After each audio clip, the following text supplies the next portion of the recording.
안녕하세요. 신조 있는 코인 투자 김신조입니다. 오늘은 시바이누에 대한 이야기를 한번 해보겠습니다. 그냥 단순한 밈코인이라고만 알고 계셨던 분들, 지금부터는 생각이 조금 달라질 수도 있어요. 최근 시바이누 쪽에서 꽤 의미 있는 변화들이 나타나고 있거든요. 단순히 급등했다, 급락했다, 그게 아니라 실제 생태계 안에서 뭔가가 움직이고 있는 흐름, 이걸 좀 차분히 같이 들여다보려고 합니다. 일단 가격 흐름을 보면요, 7월 중순 들어서 시바이누가 20% 가까이 상승했습니다. 특히 7월 12일에서 15일 사이 비트코인이나 이더리움은 지지부진한데 시바이누만 유독 강하게 좀 올라왔어요. 처음엔 그냥 단기 펌핑인가 싶었는데 자세히 보니까 온체인에서 실제로 거래량이 급증을 했더라고요. 즉 거래소 외부에서 뭔가 실제로 사용되고 있다는 이야기입니다. 자, 첫 번째는 시바이누의 자체 블록체인인 시바리움에서 트랜잭션 수가 폭발적으로 증가했다는 점이에요. 시바리움은 시바이누 팀이 만든 레이어2 블록체인으로 이더리움의 확장성과 수수료 문제를 해결하기 위해서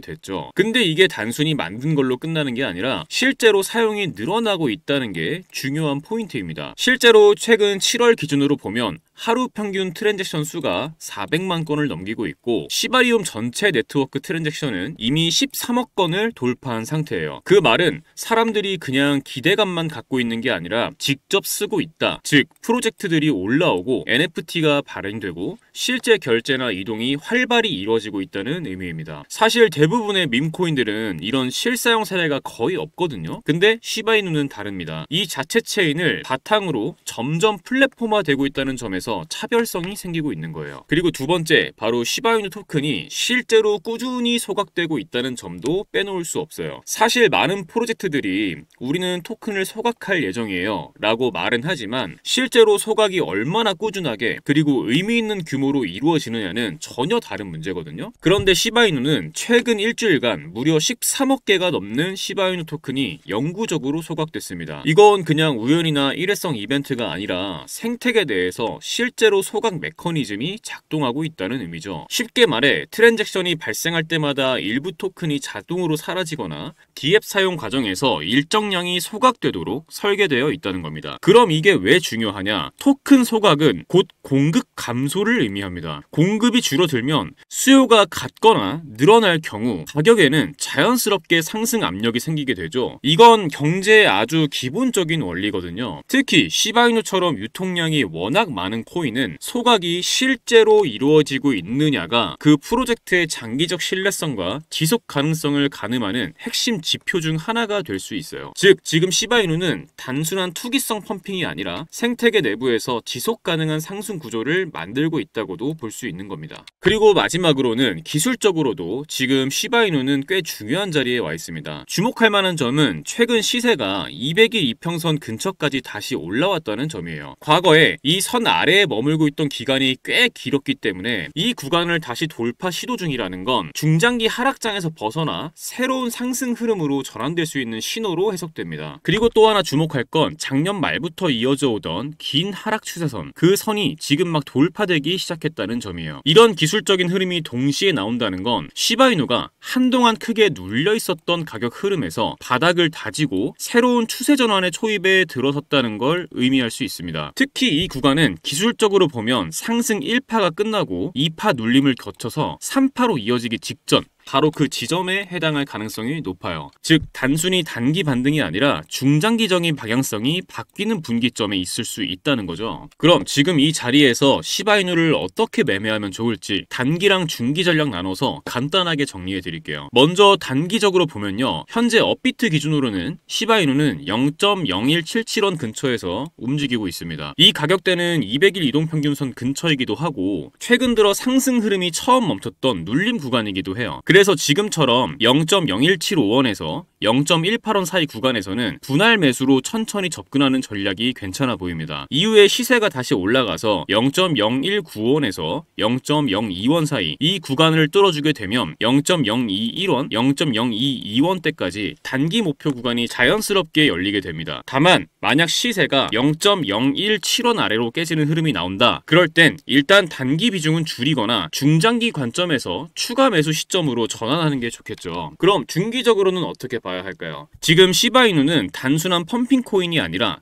자체 블록체인도 있고 실제 생태계가 돌아가고 있고 소각도 지속적으로 이루어지고 있는 프로젝트입니다. 그래서 중장기적으로는 지금 이 눌림 구간에서 분할로 진입하고 목표가는 0.022원, 0.025원, 더 길게 보면 과거 고점 근처인 0.035원 이상도 열어두고 천천히 가져가는 전략이 좋아 보입니다. 특히 이건 짧은 기간의 승부를 보는 게 아니라 2개월에서 3개월 정도 텀을 가지고 보는 전략이기 때문에 급하게 들어가기보단 시간을 나눠서 3단계에서 5단계로 나눠서 매수하시는 걸 추천드려요. 지금 시바이누는 기술적으로도 괜찮은 자리에 있고 펀더멘탈도 점점 탄탄해지고 있습니다. 그래서 지금은 조정이라서 빠지는 게 아닐까 하고 겁낼 타이밍보다는 지금 자리를 잘 활용하면 기회가 될 수 있겠다, 이렇게 바라보는 게 더 현명할 수 있습니다. 여러분, 2009년 비트코인이 세상에 처음 등장하고 나서 어땠나요? 다 사기다, 저걸로 뭘 하겠냐, 이런 말이 넘쳐났죠. 하지만 지금 비트코인은 어떤가요? 그때 비트코인 한 개 가격 겨우 몇백 원이었습니다. 피자 한 판 값도 안 됐던 그 코인이 지금은 1억을 훌쩍 넘습니다. 그걸 보면서 아, 그때 진짜 살걸 후회하는 분들 정말 많았죠. 그리고 또 말하죠. 이제 너무 많이 올랐잖아, 지금 들어가긴 너무 늦은 거 아니야? 그런데요, 기회는 늘 사람들이 이미 끝났다고 말할 때 다시 시작됩니다. 시간이 흐르면서 사람들은 서서히 깨닫기 시작했습니다. 이제 이건 단순한 투자가 아니라 세상의 돈의 흐름이 바뀌는 신호라는 걸요. 그리고 지금 그 흐름은 이제 국가와 정치가 직접 움직이는 단계까지 왔습니다. 트럼프가 재선이 됐고 그의 정책 하나하나가 시장을 뒤흔들고 있죠. 암호화폐는 미국의 미래다, 트럼프 대통령이 직접 이런 말을 했습니다. 심지어 비트코인을 보유하겠다는 연방정부 관료도 등장하고 미국의 암호화폐 규제가 갑자기 완화되면서 돈의 방향이 바뀌고 있어요. 그리고 중요한 건 이 흐름은 아직 끝나지 않았다는 겁니다. 비트코인이 1억이 넘어가는 지금도 기관들은 계속 사들이고 있고 각국 정부는 이제야 본격적으로 움직이기 시작했어요. 지금이야말로 시작점에 선 순간입니다. 하지만 중국과의 관세 전쟁, 달러 강세, 기준금리 발언들까지 한순간에 시장이 뒤집히는 일도 계속되고 있죠. 이런 복잡한 상황 속에서 혼자 매매하시는 여러분 얼마나 불안하실지 저도 너무 잘 압니다. 내가 사면 떨어지고 내가 팔면 올라가는, 가슴이 철렁하고 손이 떨리는 그 순간들, 나 지금 잘하고 있는 걸까? 그 고민 저 역시 수도 없이 겪어봤습니다. 그래서 여러분께 이 말씀 꼭 드리고 싶어요. 혼자 투자하시더라도 혼자 고민하지 마시라고요. 여러분, 투자하시면서 가장 어려운 부분은 역시 언제 매수를 해야 하고 언제 매도를 해야 하는지 이 타이밍을 잡는 것이죠. 더 큰 문제는 대부분이 매수는 하시지만 매도를 못 하신다는 점이에요. 오를 땐 더 오를 것 같고 내릴 때는 다시 올라올 것 같아서 계속 기다리다가 결국 물리신 분들 정말 많으실 겁니다. 하지만 투자에서 가장 중요한 건 조금씩이라도 수익을 꾸준히 보면서 손실을 최소화하는 것이에요. 물론 그 매수 매도 타점을 정확히 잡는 건 말처럼 쉽지 않죠. 그런데 저는 이 방법을 이용해서 지금까지 손실을 최소화하면서 꾸준히 수익을 챙길 수 있었습니다. 그리고 이 방법을 여러분께 공유해드리려고 합니다. 바로 AI 지표입니다. AI가 이평선, 볼린저 밴드 등 실거래 데이터를 기반으로 정확한 매수 매도 타이밍을 잡아서 신호를 주는데요. 직접 보시는 게 빠르겠죠. 자, 이게 제가 사용하고 있는 AI 지표인데요. 자, 리플 차트를 보시면 초록색 바이라고 써져 있는 부분이 매수 신호, 빨간색 셀이라고 써져 있는 부분이 매도 신호입니다. 보시는 것처럼 매수 신호가 나온 구간마다 강한 상승이 나왔고 매도 신호가 나온 구간마다 하락이 이어졌습니다. 이럴 때는 매도하고 다음 매수 신호가 나올 때까지 기다리는 겁니다. 제가 이 지표를 사용한 결과를 공유해 드릴게요. 지금 보시면 승률이 75%, 수익률이 38% 나와 있는 거 보이시죠? 이런 식으로 손실은 최소화하면서 수익을 안전하게 가져갈 수 있었습니다. 자, 시바이누 차트도 한번 보시면 리플 차트와 동일하게 매수 신호에서는 상승이, 매도 신호에서는 하락이 나온 지점들 보이실 겁니다. 이것도 마찬가지로 승률 67%, 수익률은 45% 달성했습니다. 마지막으로 도지코인 차트입니다. 동일하게 매수 매도 신호들 나와 있는 거 확인 가능하시죠? 도지코인 같은 경우도 승률 71%, 수익률 26% 달성해서 수익을 실현했습니다. 요즘 같은 혼란스러운 장에서도 저는 이 지표를 활용해 최근 한 달 동안 70% 정도 수익을 가져갔고 굉장히 만족스럽게 거래를 하고 있어요. 많은 분들이 종목 하나 잡아두고 소위 존버한다 이런 말씀들 많이 하시죠. 물론 존버도 전략이지만 기다리는 있는 동안 놓치는 기회는 누가 책임져 줄까요? 한 번에 큰 수익을 내는 전략은 그만큼 큰 리스크와 긴 시간을 감수해야 합니다. 그보다 훨씬 더 현실적인 방법은 매일 3%, 5%씩 수익을 쌓는 것이에요. 예를 들어 하루에 5% 수익 봤다. 이 말 들으면 어떻게 느껴지시나요? 얼마 안 된다고 생각 드시죠? 정말 그럴까요? 1,000만 원을 가지고 하루에 5%씩 15일 동안 수익을 냈다고 가정을 해보겠습니다. 얼마가 될까요? 놀라지 마세요. 총 수익금은 1,078만 원, 원금 포함 2,078만 원이 됩니다. 2,000만 원으로 시작했다면 4,157만 원, 3,000만 원으로 시작했다면 6,236만 원입니다. 이게 제가 바로 앞전에 조금씩 수익을 쌓고 리스크는 최소화해야 한다고 말씀드린 이유예요. 중요한 건 크게 먹겠다가 아니라 언제 들어가고 언제 나와야 하는지 그 타이밍을 제대로 잡는 것입니다. 이 AI 지표는 그 타이밍, 지금 진입해도 될까? 지금 팔아야 할까? 이 질문에 대한 기준을 잡아드릴 수 있는 도구입니다. 그래서 이 지표를 이 영상 끝까지 시청해주신 우리 구독자분들께 무료로 공유해드리겠습니다. 영상에서 보시는 이 번호, 영상 하단 더보기란에도 적어두었습니다. 문자로 지표라고만 보내주세요. 금전 요구 절대 없으니까요. 편하게 부담 없이 문자 남겨주시고 많은 분들이 받아가셨으면 좋겠습니다. 여러분, 투자는 결국 내가 내리는 결정의 결과를 내가 다 감당해야 하는 외로운 길입니다. 근데 말이죠, 그 외로움 속에서도 우리는 계속해서 더 나은 선택을 해나갈 수 있습니다. 혼자만의 싸움이지만 그렇다고 꼭 혼자일 필요는 없어요. 제가 드리는 이 지표가 가장 불안한 그 순간에 도움이 될 수 있다고 믿습니다. 여러분의 투자, 이제는 두려움이 아니라 확신으로 채워지길 진심으로 바랍니다. 지금까지 신조 있는 코인 투자 김신조였습니다. 감사합니다.